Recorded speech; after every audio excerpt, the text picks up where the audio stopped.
बात्या Montha प्रभाव में तीव्र बेगरे पवन बहिलाणी जेते अधिक स्थलभाग मुहां हेब निकटतर हेब सेते अधिक प्रभाव देखा मिल विशाखापट्टनम में घंटा प्रति 44 किलोमीटर बेगरे पवन बहुची। भाव कलिंगपट्टनम में घंटा प्रति 34 किलोमीटर बेगरे पवन बहुची।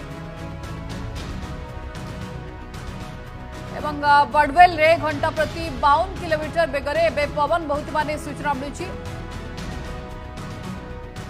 चिंथापल्ली रे घंटा प्रति 52 किलोमीटर बेगरे पवन बहुची जोटी लैंडफॉल समय पवन बेग 90 रु 100 किलोमीटर रहिबो एवं जेतबे लैंडफॉल हबो से समय 110 पर्यंत जाई पारे। बात्या मोन्था प्रभाव में अशांत होइछि समुद्र उच्च जुआर सांग को पवन बेग भी बढ़िबार लागि समुद्र तटरे थिबा लोक माने एबे आतंकित अवस्था अछंती।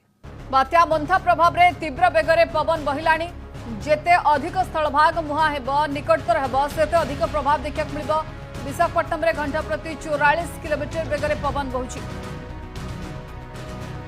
भाव कलिंगपट्टनम में घंटा प्रति 34 किलोमीटर बेगरे पवन बहुची। बडवेल रे घंटा प्रति 52 किलोमीटर बेगरे पवन बहुत सूचना मिली। चिंथापल्ली रे घंटा प्रति 52 किलोमीटर बेगरे पवन बहुची जोटी लैंडफॉल समय पवन बेग 90 रु 100 किलोमीटर रहिबो एवं जेतबे लैंडफॉल हबो से समय 110 पर्यंत जाई पारे। बात्या मोन्था प्रभाव में अशांत होइछि समुद्र उच्च जुआर सांग को पवन बेग भी बढ़िबार लागि समुद्र तटरे थिबा लोक माने एबे आतंकित अवस्था अछंती।